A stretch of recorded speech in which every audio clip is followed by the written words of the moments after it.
Selamat datang semuanya di acara POP, Pelajar Obrolan Populer. Nah, selamat siang semuanya. Jadi saya pada hari ini mengundang sebuah tamu dari SMKN 45 Jakarta. Nah, Bapak boleh perkenalkan namanya, Pak? Ya. Bismillahirrahmanirrahim. Assalamualaikum warahmatullahi wabarakatuh. Nama saya Pak Sahuri. Untuk lengkapnya ya Sahuri, untuk gelarnya SPD. Ya, silakan. Ya. Jadi pada saat ini Bapak mengajar sebagai guru apa sih, Pak? Saya mengajar sebagai guru PJOK Pendidikan Jasmani, Olahraga dan Kesehatan. Berarti yang PJOK gitu ya, Pak? Ya, PJOK. Jadi Bapak udah berapa lama sih ngajar di sini?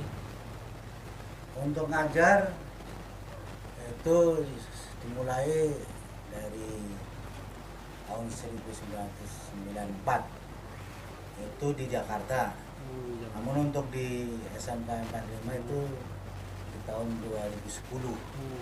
Nah, selebihnya di sekolah-sekolah yang ada di Jakarta, baik Jakarta Timur pernah, Jakarta Barat pernah, Jakarta Selatan juga pernah.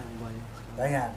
Itu untuk pengalaman atau sejak kapan saya menggeluti ataupun mengajar di Jakarta.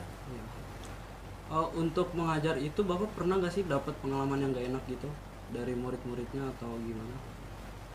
Mengajar pengalaman itu memang ada yang gak enak, ada yang susah, ada yang tidak susah.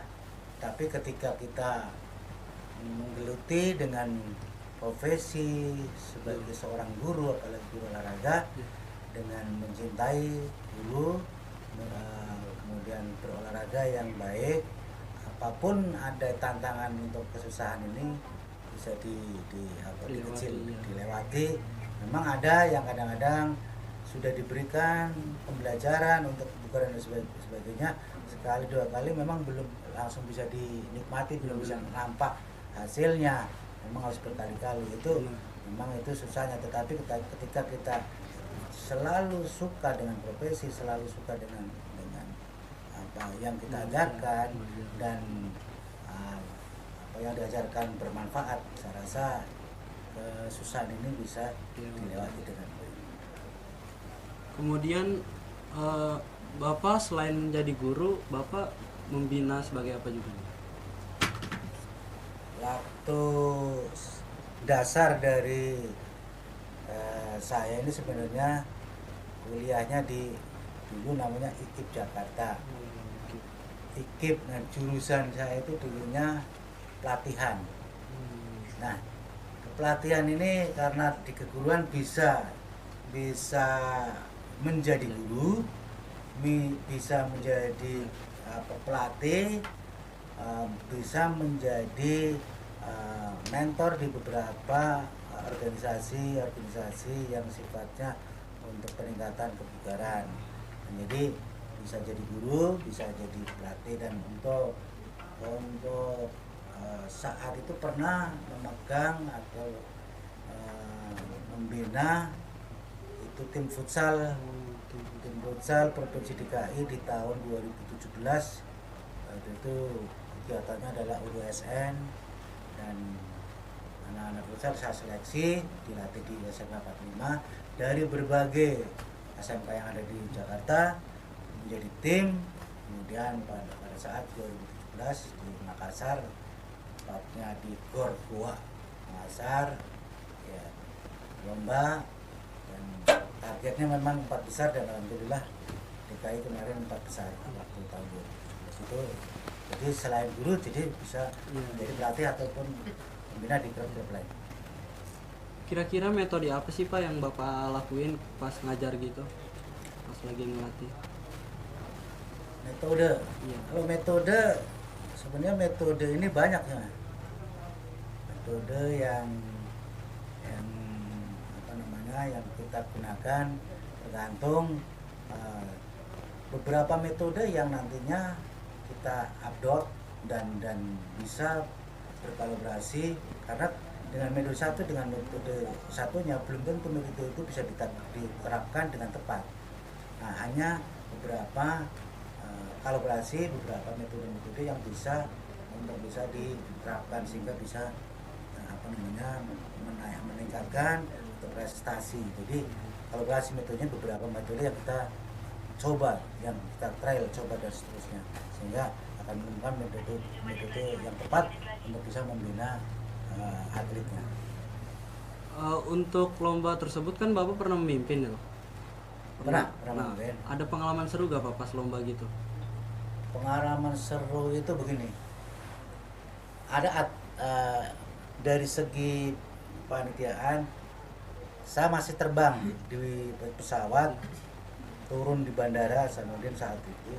Makassar ya Pak? Makassar saat itu sudah dipanggil, tim DKI sudah dipanggil. Nah, saat itu setelah dipanggil, akhirnya apa, dengan sigap, ya udah dari perjalanan bandara sampai ke GOR itu saya suruh atletnya ganti baju di mobil. Iya. Pas turun langsung harus sudah main tanpa pemanasan. Nah, ketika seperti itu pengalaman yang benar-benar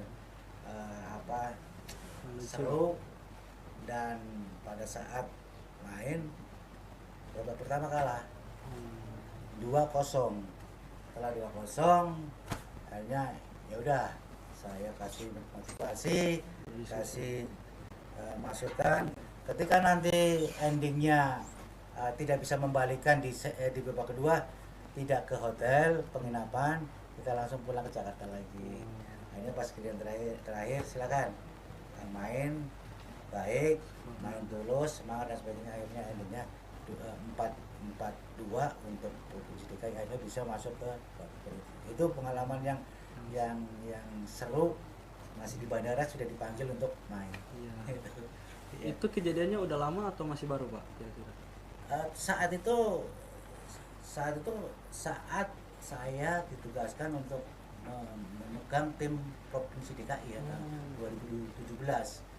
Nah, saat kalau yang kemarin saya juga pernah di olahraga tradisional di Palembang, itu di tahun 2020-an tuh.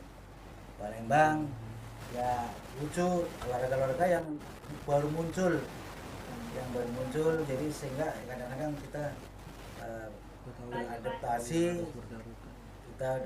kita belajar di olahraga tradisional yang baru dan bisa dikembangkan. Ini kadang-kadang apa namanya, selain olahraga yang prestasi, ada olahraga tradisional tapi ya unik. Ya. Jadi kan Bapak ini guru olahraga nih ya. Ya. Kira-kira kehidupan yang Bapak lakuin, misalnya kayak pola makannya itu apa aja sih Pak buat ngejaga biar tubuh kita biar sehat gitu? Jadi semuanya ada aturan dalam konsumsi gizi atau pola makan sehat atau pola hidup sehat, termasuk bagaimana kebutuhan istirahat, bagaimana kebutuhan gizi atau nutrisi, bagaimana kita melakukan aktivitas berapa aktivitas membutuhkan berapa kalori, dan seterusnya. Itu diatur dan dijadwal dan dipersiapkan, karena ketika kita melakukan tidak seimbang, aktivitasnya tinggi, olahraga kuat, latihan dan sebagainya, hanya apa, dengan nutrisinya yang sedikit, hanya malah bukan sehat, malah ada jadi sakit. Iya. Jadi seperti itu bisa aja over training, over latihan dan sebagainya, itu bisa berbahaya, malah bukan jadi sukses tapi malah turun.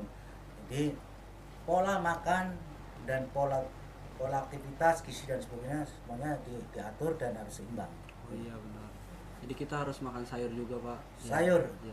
sayur, buah-buahan, bahkan saya sendiri saya lakukan kalau malam sudah nggak konsumsi nasi tapi buah-buahan sama sayur. Jadi minum ya jus. Kalau udah malam tuh malam dari misalnya maghrib udah nggak konsumsi nasi. Nah, kalau nasi nanti pagi untuk yang olahraga berat. Jadi ada jarak juga antara makan dengan aktivitas. Minimalnya 1 jam atau sampai 1 jam setengah harus ada jeda. Ini makan sarapan, ini nanti pertandingan, itu harus ada jedanya. Nah, kecuali makanan-makanan yang cepat dicerna itu mungkin jedanya bisa dekat. Untuk olahraganya itu kira-kira maksimal berapa jam Pak yang buat sehat gitu atau minimal? Untuk kebugaran ini bisa artinya gini, bagaimana untuk bisa mengetahui aktivitas kita bagus, serius atau tidak. Betul. Itu bisa dilakukan pakai denyut test tadi ya. Sebelum melakukan aktivitas, setelah melakukan aktivitas diperiksa denyut nadinya.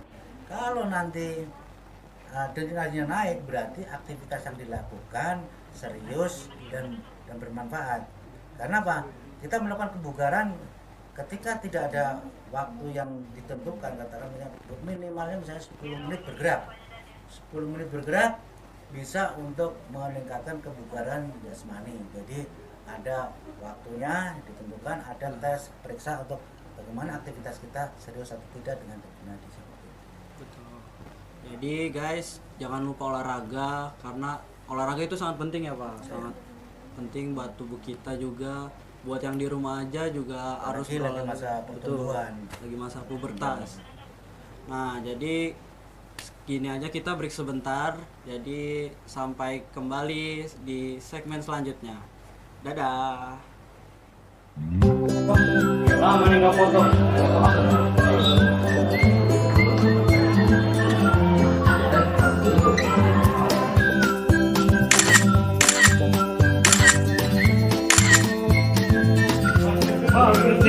Apa dah?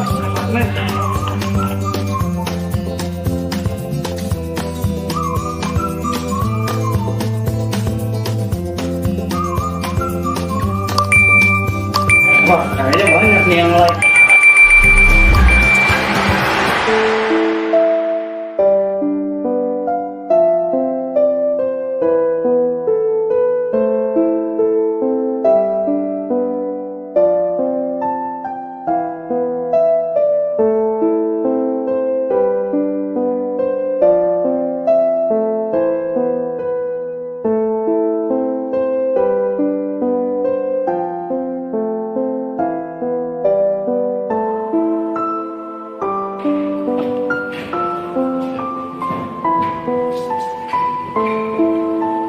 Enggak kenapa? Iya nih, kenapa? Ya udah, bersedih. Ini ke kantin yuk. Ya yuk, dari terakhir. Ayo.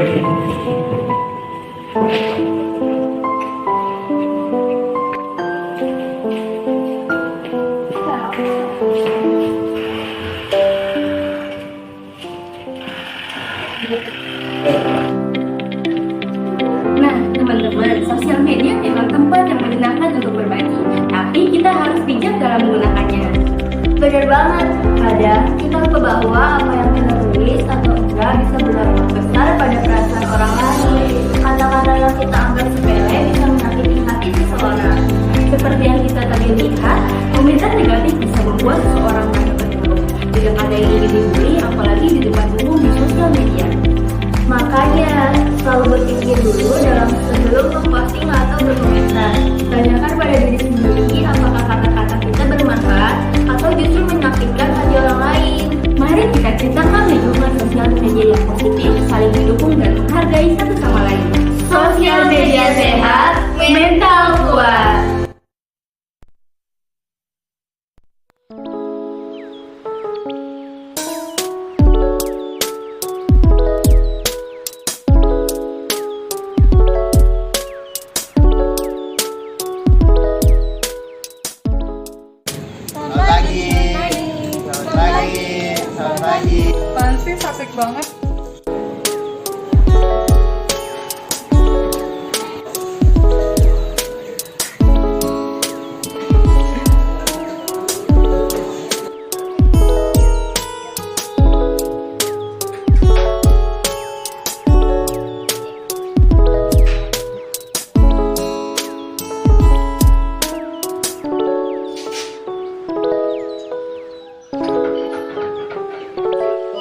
kan sih adanya LDKS PKB 3. Hah, emang iya? Bukannya katanya jimat kamu lagi? Dia katanya juga tinggi nih.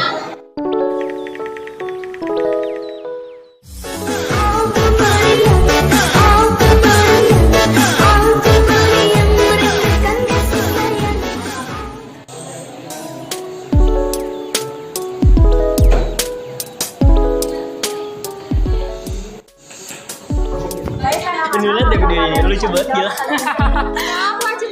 Nih, jadi ada orang yang kayak kakinya pincang gitu. Baunya apa banget sih? Iya, berisik banget ya. Nah, jadi itu dia contoh yang tidak baik. Coba kalau kita melakukan 5S. Apa sih 5S itu? Senyum, salam, ramah, sopan, dan santun. Nah, ayo kita simak yuk.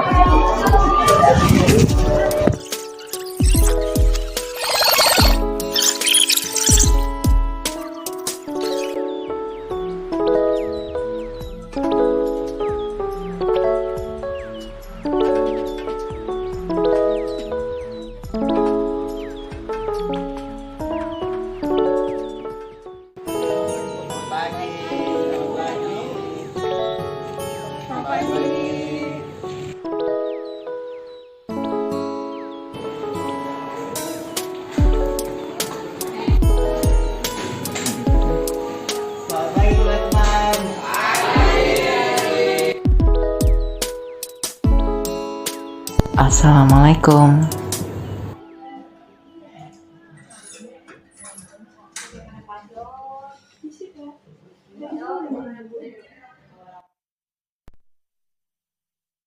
Tahu kan sih adanya LDKS PKB 3. Hah, emang iya? Bukannya katanya jimat kamu lagi? Dia katanya juga tinggi nih.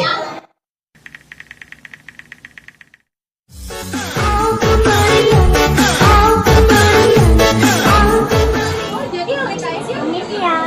Kita kawan.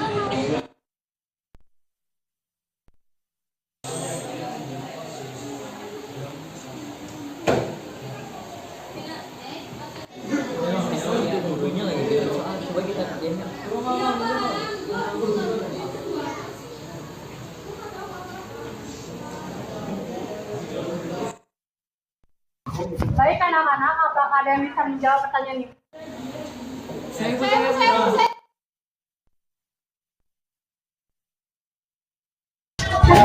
Ya, perilaku yang harus kita lakuin saat berada di sekolah dengan melakukan 5S. Senyum, salam, sapa, sopan, dan santun. Nah, manfaatnya untuk meningkatkan integritas dan moral yang tinggi bagi para pelajar.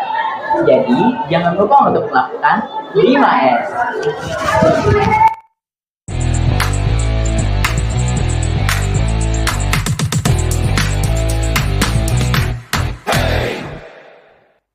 Halo guys, balik lagi di segmen kedua. Jadi pada hari ini kita masih bersama dengan bintang tamu Pak Sahuri ya Pak. Jadi kita akan bertanya lebih lanjut lagi tentang pola hidupnya. Nah, jadi saya akan bertanya nih Pak. Sebagai Bapak juga pembina OSIS ya Pak? Ya. Nah, sebagai pembina OSIS, gimana sih Pak cara Bapak untuk memanajemen waktu biar pas sama saat mengajar dan pembina OSISnya, jadi membagi waktu gitu. Ya. Jadi kebetulan di samping tugas mengajar ada tugas ya, tambahan yaitu sebagai pembina OSIS. Nah, intinya sama di mengajar ataupun di pembina OSIS menghadapi sama-sama peserta didik atau siswa, tetapi ketika di mengajar orientasinya kita adalah bagaimana saya ini memberikan pembelajaran agar peningkatan kebugaran jasmani peserta didik meningkat, di samping penekanan di dalam karakter-karakter melalui aktivitas kebugaran ataupun aktivitas jasmani. Tapi kalau di pembina OSIS kita bagaimana berorganisasi, di situ membentuk karakter pemimpin, membentuk karakter seorang organisasi. Nah, di situ sebenarnya ada kolaborasinya. Di sini ada pembentukan, di pengajaran ada pembentukan karakter, di OSIS pun ada pendidikan karakter untuk kepemimpinan. Bagaimana untuk bisa membagi waktunya pada saat kita sudah melakukan pembelajaran, kemudian nanti ada waktu di sela-sela sudah tidak bertugas mengajar, ini di situ kita membina OSIS agar kegiatan-kegiatan yang ada di sekolah ini bisa berjalan dengan dimanage OSIS yang ada. Jadi OSIS ini memanage kegiatan-kegiatan yang nantinya akan dilaksanakan di sekolah itu. Jadi di sela-sela waktu kita bisa Untuk misalnya nih Pak, misalnya ada anggota OSIS tapi yang semena-mena gitu Pak, sikap Bapak untuk mengatasi itu gimana Pak?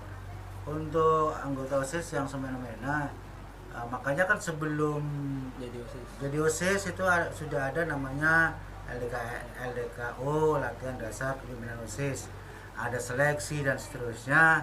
Nah, ketika ada anggota OSIS atau pengurus OSIS yang semena-mena, ini biasanya ada tahapan, ada rapat. Dirapatkan di kepengurusan bagaimana sifat, karakter dan seperti itu. Baiknya kita ambil keputusan agar bijak sehingga sifat-sifat itu bisa dihilangkan, karena sifat di dalam organisasi OSIS adalah sifat kekeluargaan, gotong royong, pembinaan untuk bagaimana bersama-sama menuju suatu prestasi yang Jadi gitu teman-teman. Nah, untuk kan kalau nggak salah LDKS itu kan masih baru-baru ya Pak. ya. Jadi udah ganti ketua OSIS juga ya Pak. Harapan Bapak untuk ketua OSIS selanjutnya itu gimana tuh Pak? Yang harapannya, jadi kalau yang kemarin itu kan karena situasinya dengan itu yang ada COVID ya, ada COVID, jadi kegiatan-kegiatan kemarin itu agak online, kemudian agak dihilangkan beberapa yang sifatnya kontak langsung dan sebagainya. Tapi ketika sekarang dengan pergantian OSIS, pengurus OSIS atau ketua OSIS yang baru, untuk bagaimana mendesain agar kegiatan-kegiatan yang lama yang tidak dilaksanakan bisa dilaksanakan di kepengurusan yang baru, atau yang tadinya belum ada program di OSIS yang lama, di OSIS yang baru ada program terbaru bagaimana untuk bisa dilaksanakan. Namun program itu disusun dengan rapi, kemudian didiskusikan, kemudian nanti program ini setelah dianalisis bisa enggak program ini bisa dilaksanakan, karena agar bisa dilaksanakan dari persiapan, kemudian pelaksanaan kegiatan sampai nanti ada SPC atau pelaporan. Nah, kita balik lagi nih Pak ke pelajaran PJOK. Misalnya nih ada siswa yang nggak ikut berpartisipasi dalam kegiatan PJOK, tanggapan Bapak itu gimana Pak cara gitu? Kita melalui pendekatan aja sih sebenarnya, karena ketika kita dekatkan atau kita pendekatan, ditanya apakah mungkin kondisinya sedang sakit atau bagaimana perasaannya kurang bahagia, dan memang kita harus tahu kebutuhan ataupun kondisi peserta didik dulu. Sebab kalau nanti kondisinya tidak tahu, kita juga nanti akan sia-sia. Maka ketika ada anak yang tidak berolahraga, kita dekatkan maunya bagaimana, kondisinya seperti apa. Kalau memang sudah tahu, kita bisa menerapkan dengan olahraga yang berikutnya ataupun nanti dengan metode yang berbeda. Nah, untuk olahraga nih Pak, kira-kira olahraga favorit Bapak itu apa Pak? Saya itu dulu atletik sebenarnya. Awalnya atletik, kemudian setelah atletik, karena atletik itu induknya olahraga itu semuanya atletik. Karena atletik itu ada jalan, ada lompat, ada lari dan seterusnya. Maka induknya atletik. Nah, kemudian sempat ke sepak bola, ke voli. Nah, pada intinya dasar awalnya saya itu atletik, tetapi untuk ditanya olahraga apa yang paling suka, ya sepak bola. Nah, sepak bola dan yang olahraga berakat lah, sepak bola sama voli. Nah itu, namun dengan seperti itu kan biasanya untuk pemilihan bagaimana saya suka atau tidaknya, sekarang kan olahraga ada jenis olahraga yang sesuai dengan usia kita, usia muda, usia perempuan dan sebagainya.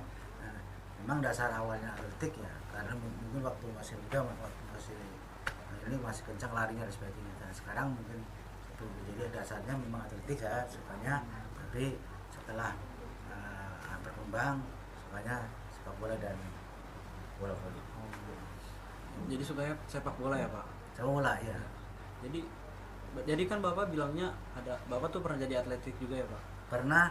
Pernah suka di atletik. Pernah suka. Ya, jadi karena dasar saya itu awalnya kecilnya lari, kalau misalnya pagi-pagi lari, minggu lari, itu dasarnya atletik. Jadi makanya senang lari dulu. Nah, akhirnya saya suka di atletik. Nah, kemudian berkembangnya waktu, saya akhirnya baru senang bola dan voli. Akhirnya kan bisa dari senang bola kita belajar bagaimana cara teknik dan sebagainya, akhirnya bisa melatih tim futsal saat itu. Nah, karena futsal sama sepak bola agak istilahnya tidak terlalu jauh dalam tekniknya, ya kan. Jadi saya bisa waktu itu, akhirnya dari awalnya dasarnya atletik kita bisa suka di sepak bola dan bisa melatih futsal. Nih Pak, jadi kan Bapak suka sepak bola juga, jadi Bapak ada tim favorit gak Pak di sepak bola? Dari Inggris gitu atau? Kalau tim favorit Inggris itu Manchester United. Kalau di sini yang lokal ya Persija. Kemudian ya pada level negara ya timnas. Ya, ada. Bapak tuh suka sama Persija itu karena apa Pak? Apa karena player-playernya itu yang keren atau jago?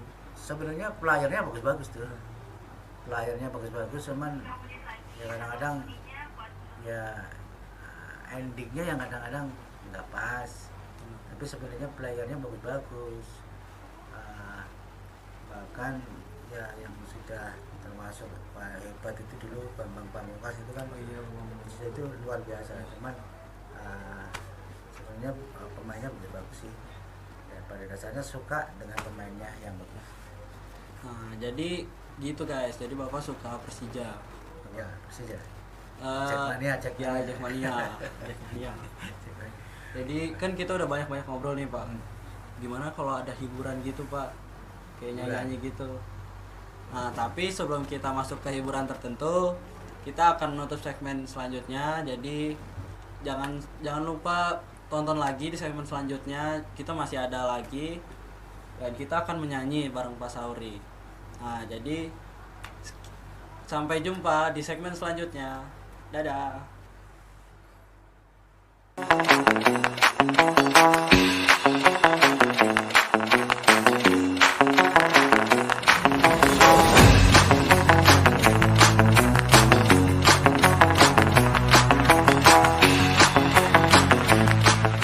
Ketika saya ingin menjadi nasabah baru di Bank Mini ini, saya mau nanya apa sih keuntungan menjadi nasabah di Bank Mini ini? Keuntungan menjadi nasabah di Bank Mini ini, yang pertama itu kita terlatih untuk menjadi disiplin dalam penggunaan uang. Nah, keuntungan yang kedua itu kita mempunyai dana simpanan yang nantinya akan berguna ketika kita sedang dalam situasi darurat. Oh, menarik banget keuntungannya. Bagaimana sih caranya saya menjadi nasabah di Bank Mini ini? Nah, nasabah baru itu diwajibkan untuk membeli buku tabungan. Nah, setelah membeli buku tabungan, nanti nasabah baru akan ditindaklanjuti untuk mengisi formulir data pribadi. Setelah nasabah baru mengisi formulir tersebut, nasabah diwajibkan untuk menyetor sebagai saldo awal tabungan. Oh ya udah Kak, saya mau daftar dong di bank ini. Boleh? Boleh saya minta data pribadinya? Boleh. Atas nama siapa? Azan Eviano Sumara, Kelas berapa? 10 PSKT. Untuk tanggal lahirnya? 24 November 2008. Oke. Baik, terima kasih ya Kak. Iya, sama-sama. Dengan menabung di bank ini, kalian dapat mengambil dana saat keadaan darurat. Serta kalian juga dapat dibimbing dalam makanan keuangan. Yuk menabung di bank ini, keuangan aman, masa depan cerah.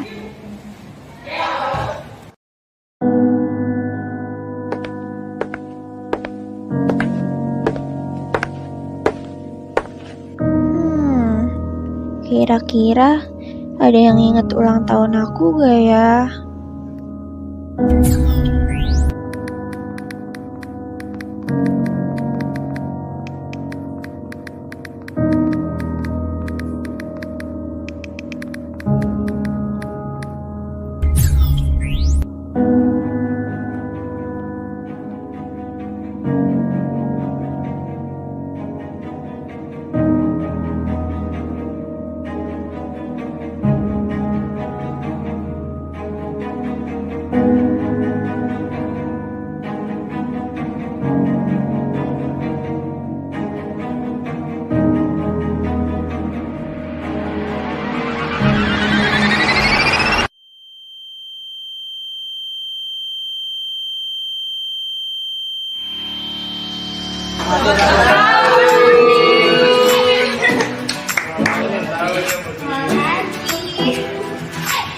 Jangan sedih lagi ya, karena hadiah-hadiah bagus membuat hidup semakin berwarna.